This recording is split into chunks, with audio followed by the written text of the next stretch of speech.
BJP నేత NVSS Prabhakar కు legal నోటీసులు కాంగ్రెస్ పార్టీ జారీ చేసినట్లుగా తెలుస్తోంది. దానికి సంబంధించిన బ్రేకింగ్ న్యూస్ చూస్తున్నాం. ఇటీవల దీపాదాస్ మున్షిపై ఆరోపణలు చేశారు ప్రభాకర్. అప్పుడెట్లయితే సంచలనం సృష్టించిందనే చెప్పాలి.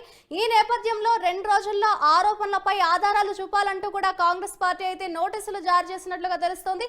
దీనికి సంబంధించి పరువు నష్టం దావా వేయనున్నట్లుగా కూడా దీపాదాస్ మున్షి అయితే హెచ్చరించారు. మొత్తానికి బీజేపీ నేత ఎన్వీఎస్ఎస్ ప్రభాకర్ కు లీగల్ నోటీసులు జారీ చేసింది కాంగ్రెస్.